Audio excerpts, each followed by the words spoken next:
It's over! He's done it again! Unbelievable! Oh, straight into the roof of the net. Nice one! Straight down the middle. So a good performance from both teams here today. Hi, you're watching Firstpost. I'm Rupha Ramani. On the show today, Asia Cup is just a few weeks away and all eyes are on the India versus Pakistan cricket clash.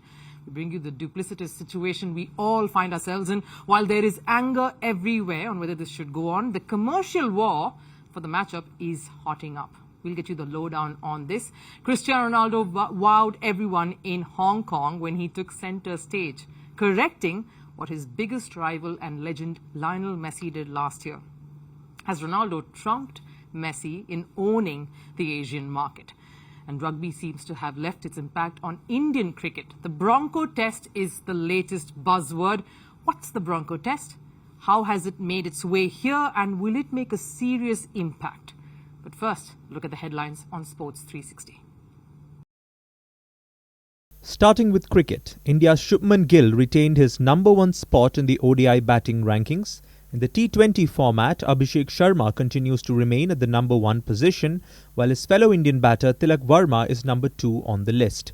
Meanwhile, T20 captain Surya Kumar Yadav is ranked 6th in the latest ICC rankings. In football, Norway has decided to donate their match profits for Gaza aid relief. They will play a World Cup qualifier against Israel on October 11th. Ticket profits from their match will be sent for Gaza humanitarian aid. Norway's Football Federation said it cannot remain indifferent to civilian suffering. Israel's federation has urged Norway to also condemn the Hamas attacks. Moving to tennis, Sara Errani and Andrea Vavasori retained their US Open mixed doubles crown. They beat Iga Swiatek and Casper Ruud 6-3, 5-7, 10-6 in the final. The event was revamped with superstar singles players in the draw. Even the prize money jumped to $1 million. This is 5 times last year's reward. Over in boxing, Olympic boxing champion Imane Khalif has denied reports of her retirement. Her former manager had earlier claimed she had left the world of boxing. He later said the comments were about Khalif's commitments with a local club in Nice. Khalif hit back, saying she is still training regularly and remains active. And summing it up with athletics, Neeraj Chopra will not compete in the Brussels Diamond League. He has already qualified for the Diamond League final in Zurich, which will be held on August 27 and 28. Chopra has 15 points from 2 appearances this season. The Zurich event will decide the Diamond League champion for the 2025 season. The Asia Cup is just weeks away and the buzz has already hit fever pitch. India's squad is out. Fans are on the fence, opinions are flying thick and fast. But here's one topic that unites everyone: the India versus Pakistan clash. The calls to boycott the match are only getting louder as the date gets nearer. But while the political and emotional debates rage on, another battle is heating up on the sidelines: a commercial war of money and prestige. Advertisers are fighting for every single second of airtime during the India-Pakistan face-off, and broadcasters are raking it all in. Reports say a 10-second ad slot during India's matches is being sold for $16,000 to $18,000. And if you want the full package, be ready to shell out over $450,000. That tells you everything. The India-Pakistan rivalry isn't just about cricket. It's commerce at its peak. Now, ever since the Pahalgam terror attack, ties between the two nations have sunk even further. The anger is palpable, and it's not just fans demanding a boycott. Even former cricketers, legends of the game, are openly talking about how India must stop playing Pakistan, period.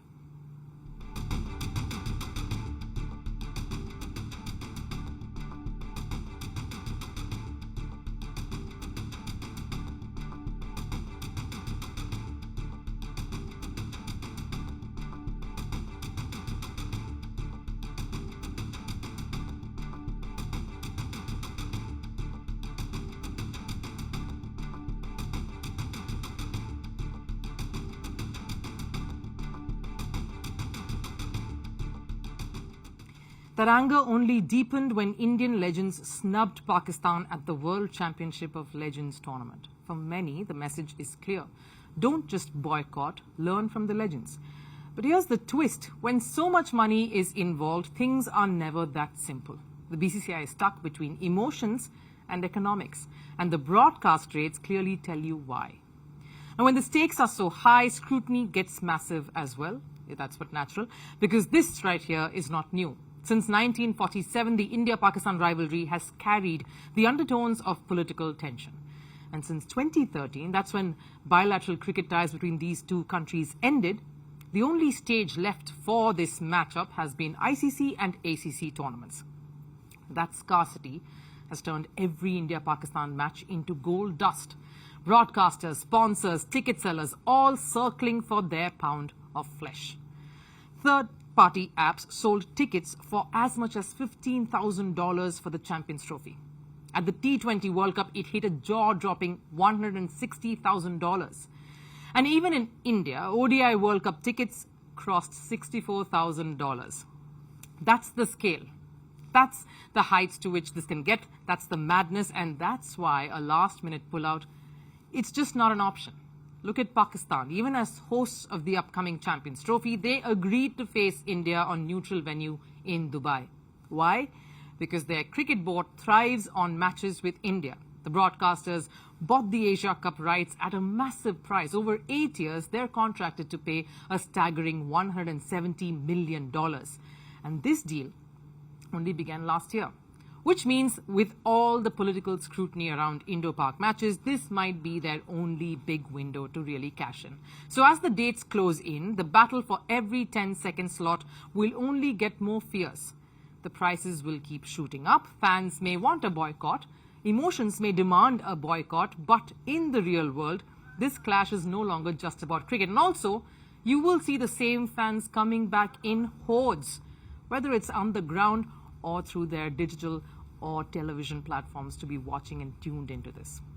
So there's politics, there's money, and there's, of course, the innermost emotion that probably always prevails.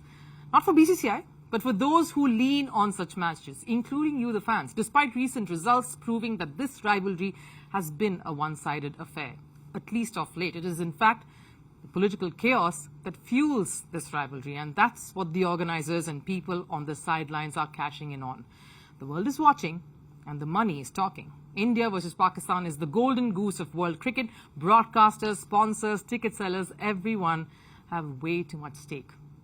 And as long as money rules the game, can the rivalry be silenced?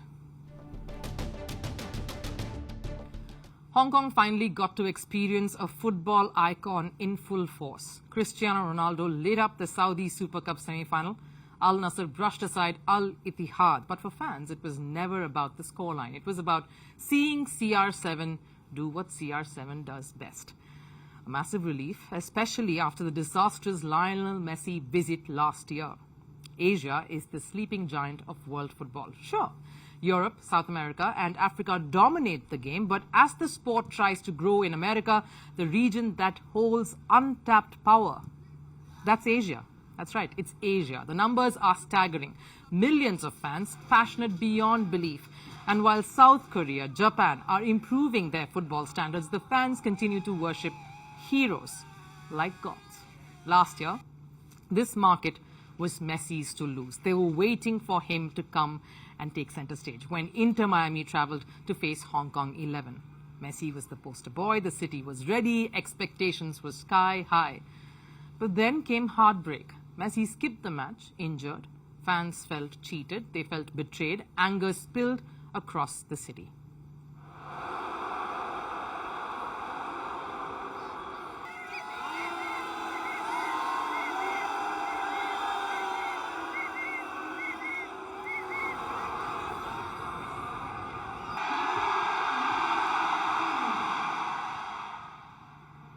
The organizers faced all the heat, of course. The fixture collapsed into a PR disaster, and the backlash, it was so severe that Messi himself had to come out and issue a public apology.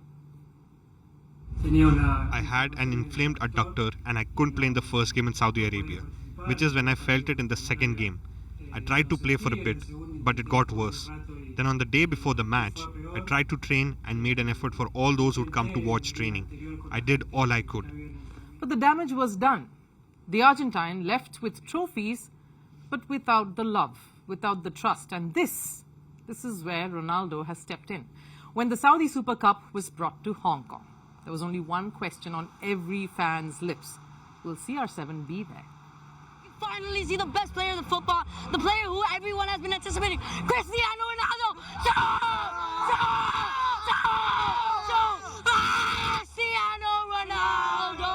Cristiano Ronaldo. And he was. The hype was insane. The stadium was buzzing.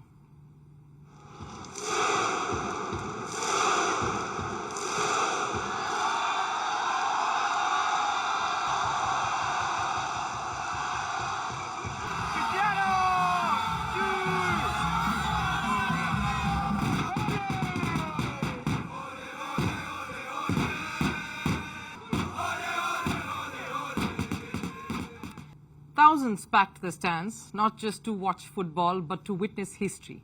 The jerseys, the chants, the screams, Hong Kong turned into Ronaldo's kingdom. And unlike last year, fans walked out happy faces.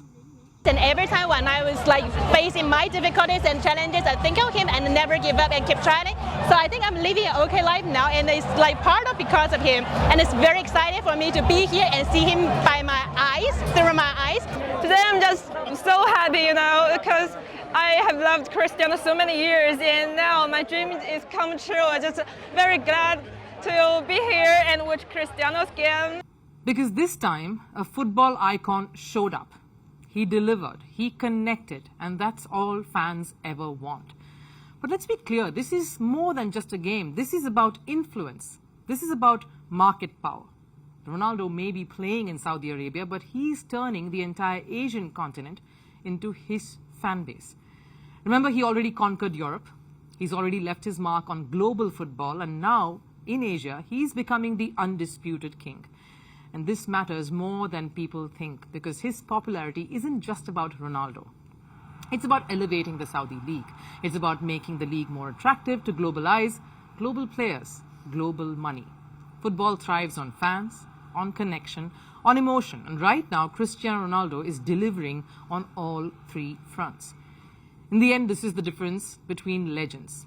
Messi left Hong Kong with an apology. Ronaldo left with a city and a continent in the palm of his hand, in his pockets. It's like reviews. You may be the best in the world, but if you cannot market yourself properly, then things could go awry. Ronaldo clearly seems to know his way around this. Indian cricket has always been about evolution, about moving with changing times. And one of the aspects that they have really focused on for many years now has been fitness. From not even having a support staff that specialized in physiotherapy and fitness to now having a whole system in place. Fitness is also linked to performance on the field, whether you're a batter running between the wickets, a bowler in terms of longevity, and of course, it helps being an excellent fielder. At one time, yo-yo test was the buzzword. Everyone wanted to know what was that about, how that played the most critical role in deciding whether a player could make it to the squad. Today, it is the Bronco Test. What does it mean? What does it undertake? How did that come about? And is this another key chapter in India developing as a cricketing superpower? Our report gets you more. There was a time when the Indian cricket team was known as one of the worst fielding sides in the world. Fitness was not an aspect that many laid stress on. If you had the skills to tonk the ball out of the park or rattle the opposition with the ball, you were good to go. But competitive cricket got meaner with the passing year. Cricket calendars kept getting more packed. There's constant travel, so the rigours of international, domestic and league cricket to boot means too much pressure on the body. Over the years, the need to have a fielding coach, a trainer, physio, and the works only grew. That's why a couple of years ago you saw a fun and impactful initiative the Indian management took during the ODI World Cup 2023 with the fielding medal. The need to raise the bar when it comes to fitness has only intensified. the recent series against England proved to be a wake-up call for the management and the board. Mohammad Siraj was the only bowler who actually played all 5 tests, barring Jasprit Bumrah, who anyway has been struggling with a back issue. And Prasad Krishna, there were niggles that a few picked up. Some others got injured during the series. Injuries and such minor setbacks can affect a team's campaign, and World Cups are coming up in the next 2 years. All of this has prompted the inclusion of the Bronco Test. Now, what's a Bronco Test? It's a part of the sport rugby. What that entails: it's a series of runs. The player starts with a 20-meter burst, then to 40-meter, and after that a 60-meter run. That constitutes a set. The Bronco Test expects a player to do this 5 times, amounting to 1,200 meters without taking a break. The target set for Indian cricketers is 6 minutes. This idea that this test should be included came from the new strength and conditioning coach, Adrian le Roux. A bit about le Roux: he joined the Indian setup recently in June. He's been a part of this system back in 2002, and has been around too. He's worked with the South African cricket team and a couple of the IPL teams. The Bronco Test comes on the back of the yo-yo test, one that's widely used across various sporting disciplines. It of course entered Indian cricket in the year 2016. The yo-yo test involves running bursts between 20-meter markers and taking a periodic break in between.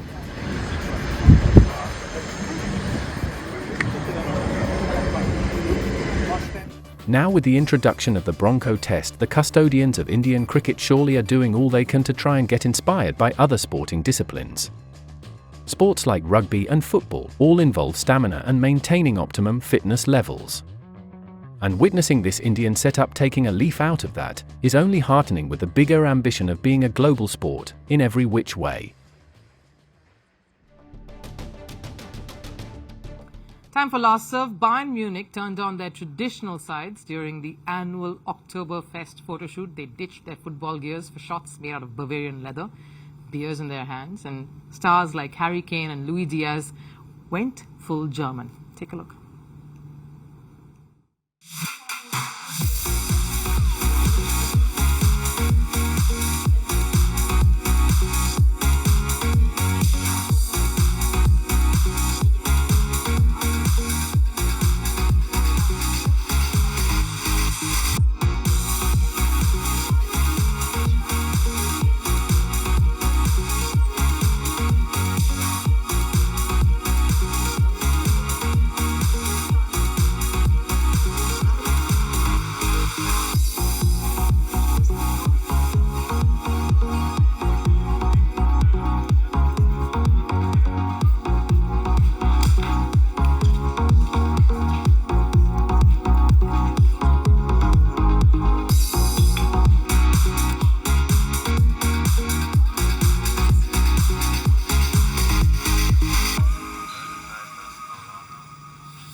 That wraps it up here on First Sports. Do tune in again tomorrow. Till then, do take care. Bye-bye.